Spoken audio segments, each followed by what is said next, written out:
بسم اللہ الرحمن الرحیم اعوذ باللہ من الشیطان الرجیم بسم اللہ الرحمن الرحیم الطلاق مرتان فامساک بمعروف او تسریح باحسان صدق اللہ العظیم۔ پچھلی نشست میں جو مضامین آئے تھے ان میں سے ایک کے بارے میں مجھے احساس ہوا کہ میں نے ایک بات شروع کی تھی لیکن نامکمل رہ گئی۔ آیت الاختلاف کے بارے میں نے عرض کیا تھا کہ وحدت ادیان کے فلسفے کا ایک جز صحیح ہے ایک غلط ہے۔ صحیح جز کی وضاحت تو ہو گئی کہ یہ تمام جتنے بھی دنیا میں مذاہب ہیں اور دین ہیں یہ سب اسی دین حق سے نکلی ہوئی شاخیں ہیں۔ دین حق سے پگڈنڈیاں مڑی ہیں، صراط مستقیم سے پگڈنڈی مڑی ہے، کوئی بہت دور نکل گئی اور اس کا یوں سمجھیے کہ پہچانی ہوئی صورت بھی پہچانی نہیں جاتی، اتنی دور ہو گئی کہ اس کا اس دین حق کے ساتھ اب کوئی رشتہ نظر ہی نہیں آتا۔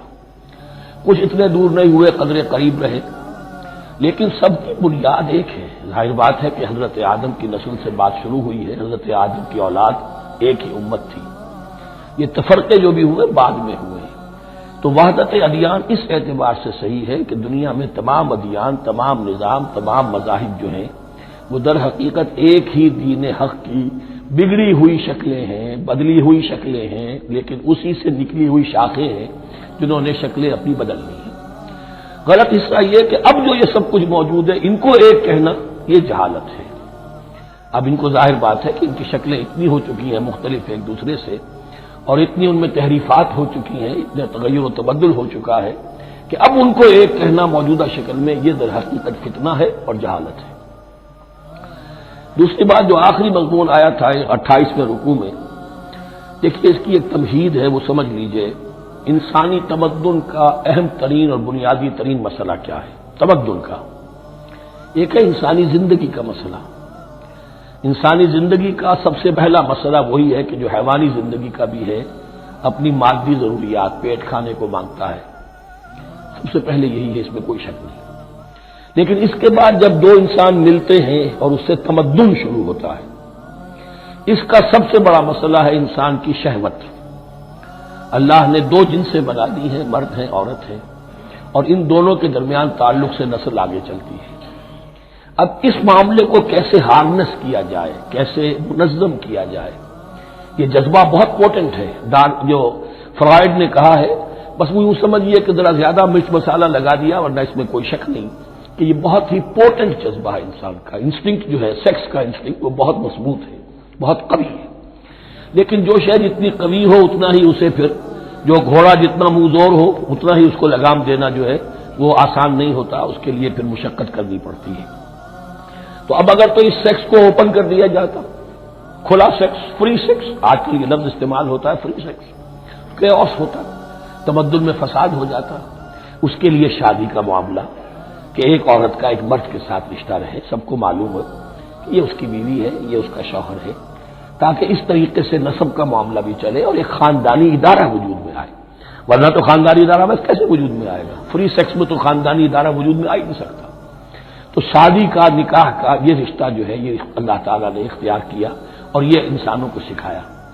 اب اس میں مرد اور عورت کیا بالکل برابر ہیں؟ اس سے بڑی حماقت کوئی نہیں، اس لیے کہ کسی بھی ادارے کے دو برابر کے سربراہ نہیں ہو سکتے۔ اتنی موٹی بات ہے کہ اگر آپ کسی ایک محکمے کے دو ڈائریکٹر بنا دیں، بات غلط ہو جائے گی، خراب ہو جائے گی۔ ایک ڈائریکٹر، مینیجنگ ڈائریکٹر، دوسرے 10 ڈائریکٹر بنا دیے آپ، لیکن اوپر ایک ہوگا، جنرل مینیجر ایک ہوگا، ڈپٹی مینیجر 10 رکھ دیجیے۔ ہر ادارے میں اگر نظم قائم کرنا ہے تو ایک اوپر ٹاپ پر ہونا چاہیے۔ لہذا جب ایک مرد اور ایک عورت، مرد اور عورت انسان ہونے کے ناطے بالکل برابر ہیں، ایک ہی باپ کے نطفے سے بیٹا بھی ہے، بیٹی بھی ہے، ایک ہی ماں کے رحم میں بھائی نے بھی پرورش پائی ہے اور بہن نے بھی، اس اعتبار سے وہ برابر ہیں۔ شرف انسانیت میں، نوع انسانی کی حیثیت سے، human dignity and honour they share both equally, absolutely equally. لیکن جب ایک مرد اور ایک عورت مل کر خاندان کے بنیاد رکھتے ہیں تو اب یہ برابر نہیں رہے۔ جیسے انسان سب برابر ہیں، لیکن چپڑاسی اور افسر برابر نہیں ہے، اس کے کچھ اور اختیارات ہیں، اس کے کچھ اور اختیارات ہیں، اس کے کچھ اور فرائض ہیں، اس کے کچھ اور فرائض ہیں۔ اس طریقے سے اس رشتے کے معاملے میں، اور یہ بھی نوٹ کر لیجئے کہ یہی وجہ اس قدر تفصیل کے ساتھ سب سے پہلے احکام قرآن میں دیے جا رہے ہیں اسی آئلی قوانین کے متعلق.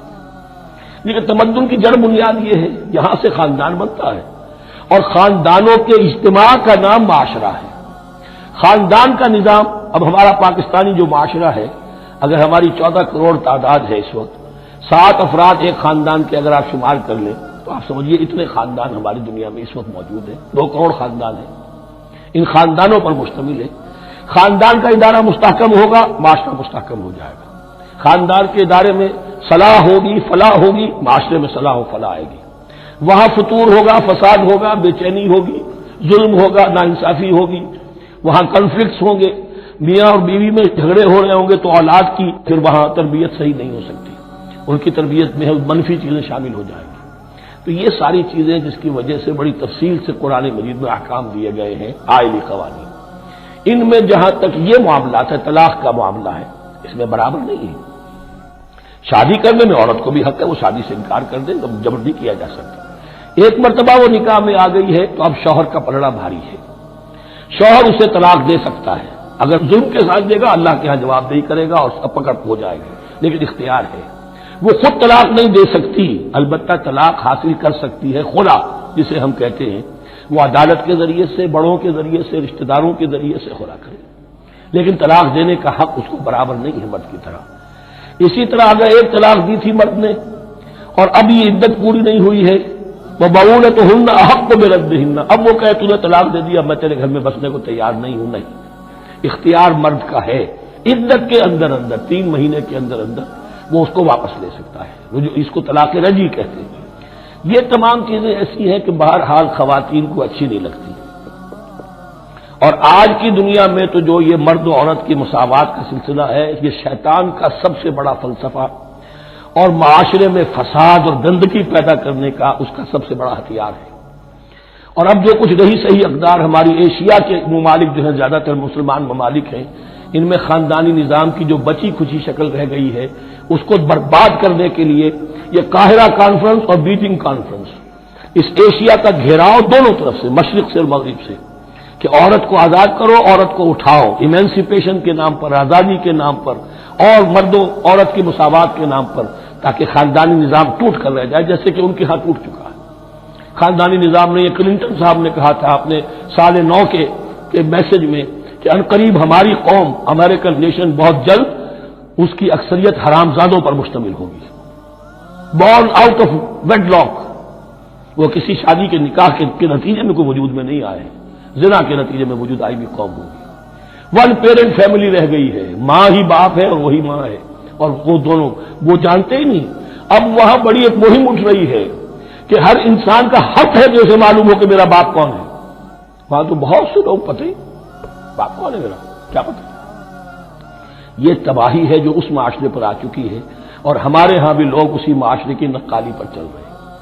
اور یہ نظریہ مساوات مرد و زن جو ہے، یہ بہت ہی یوں سمجھیے کہ تابناک اور بہت اچھے الفاظ کے ساتھ سامنے آ رہا ہے. البتہ اس کا دوسرا رخ بھی ہے. اسلام نے عورت کو جو حقوق دیے ہیں بدقسمتی سے ہم مسلمانوں نے وہ بھی ان کو نہیں دیے. اس کی وجہ یہ ہے کہ ہمارے اوپر ہمارا ہانٹ کر رہا ہے ہمارا ہندوانہ پس منظر.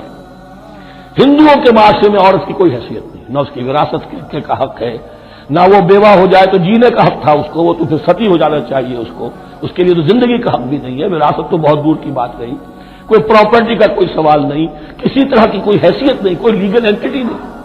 لیکن ہم مسلمان تو ہو گئے، ہمارے آباء و اجداد، تربیت ہوئی نہیں، لہذا ہمارے اوپر وہی تصورات ہیں. عورت کو جو ہے پاؤں کی جوتی کی طرح سمجھنا، یہ جو کچھ ہم کر رہے ہیں ان کے جائز حقوق بھی انہیں نہیں دیتے. اس کے نتیجے میں ہم جو مغرب کا ہم پر حملہ ہے اس کو مؤثر کرنے میں گویا ہم مدد دے رہے ہیں.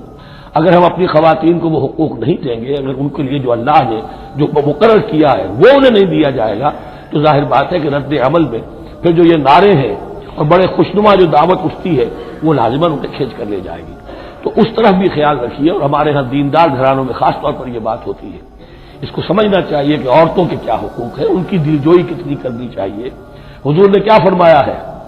خیرکم خیرکم لأہلہ وانا خیر لأہلی، خیر منکم لأہلی. تم میں سے بہترین لوگ وہ اپنے گھر والوں کے لیے اچھے ہوں، بہترین لوگ وہ ہیں ان کے حقوق کا لحاظ ہو، ان کے ساتھ سلوک ہو، ان کی دل جوئی ہو، ان کے احساسات کا بھی پاس کیا جائے۔ البتہ جہاں شریعت کا دین کا معاملہ آ جائے، نتھنگ ڈوئنگ، سیدھی سیدھی بات، یہ تلوار کی طرح آپ ننگے ہو جائیں اس وقت کہ یہ معاملہ دین کا ہے